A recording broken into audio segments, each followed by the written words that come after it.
The question was when it was built. We don't know when it was built. It definitely had two phases. There's another church, but there are no frescoes there.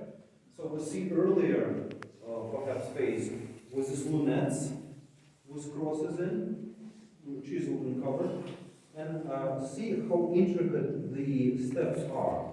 It was very interesting that although monks who built these churches, they were deprived of much of sources, the attempt at the building was to emulate their architectural style, to do something that would resemble the built structure, not carved one.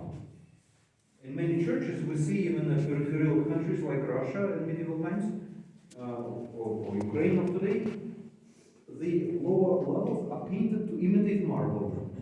They didn't have marble, and they have no ways of acquiring marble, but they wanted to mimic or to recreate the most aesthetically pleasing and rich posh style of Constantinople or other major cities. So what's interesting about this thing, that of course iconoclasty was very low.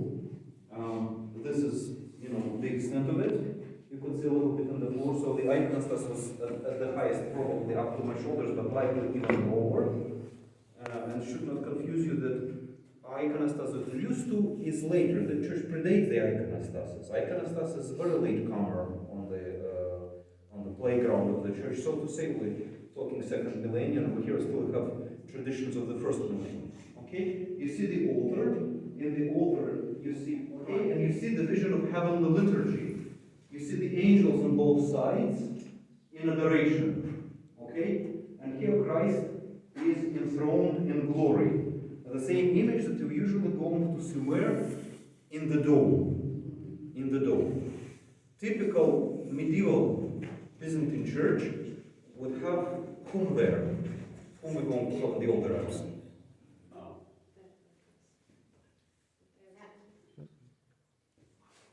Mother of God.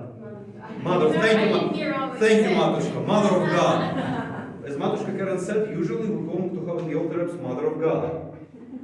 Mother of God moved her son into the dome. But originally, over here, there would be Christ. And curiously enough, it would be the ascension. Why ascension? Christ ascends to the right hand of the Father.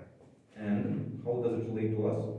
Well, this is the proper place for mankind. This is the final destiny of mankind at the right hand of the Father. Yes.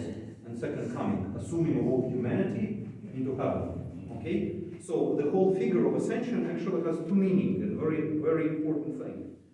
First of all, the story of ascension is a Greek play in its essence. You're so blasphemous. No.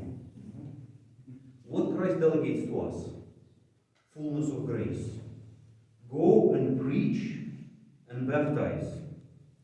He fades into the foreground, leaving his body, the church, to act in his place until the second coming. Ascension is not act of disappearance of Christ that Yuri Gagarin went and didn't see God on the cloud. It's a delegation, an introduction of mankind to act in his stead, on his behalf. Very important thing. Christ's second coming comes from where? From the glory of the Father. At this point, finally assume entire humanity into heaven. But the whole act of bodily ascension of Christ is a representation of consummation of resurrection of mankind and assuming of the entire nature of created man, both soul and body, into heaven.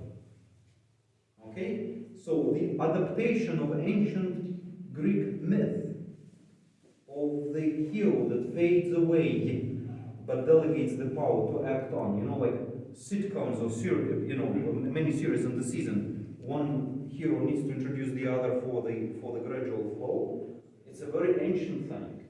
It's an invitation for you to act. It's very interesting how in medieval times they analyze the ascension. Very often you see at the hand of God taking Jesus. He is almost climbing into the cloud. You just can see his feet sticking from the cloud. That's a mystery. Where did Christ go? That's not the question. The question is what the great commandment and what you are delegated with. Hence, when liturgy is celebrated and Eucharist is given to you, you are emboldened, delegated, encouraged, and empowered to continue the work who is there. Okay? Simple church, a lot of meaning.